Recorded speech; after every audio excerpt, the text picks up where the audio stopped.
So this section shows how to give mouth-to-mouth breaths when a barrier device isn't available. Mouth-to-mouth breathing is a quick and effective way to provide oxygen to the victim. Each breath you take contains about 21% oxygen.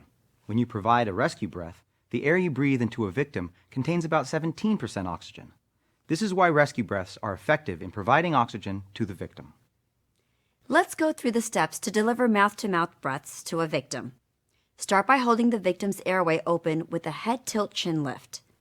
Pinch the nose closed with your thumb and index finger, using the hand that's on the victim's forehead. Then take a regular breath and seal your lips around the victim's mouth, creating an airtight seal. Give one breath and blow for about 1 second. Watch for the chest to rise as you give the breath. If the chest does not rise, repeat the head tilt chin lift. Give a second breath, blowing for 1 second while watching for the chest to rise. And if you're unable to ventilate the victim after 2 attempts, promptly return to chest compressions.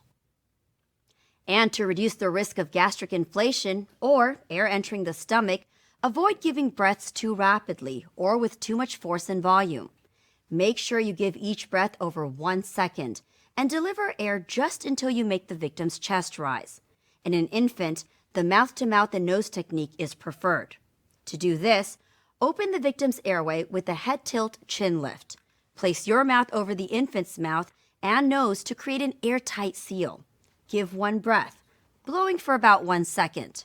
Watch for the chest to rise as you give the breath.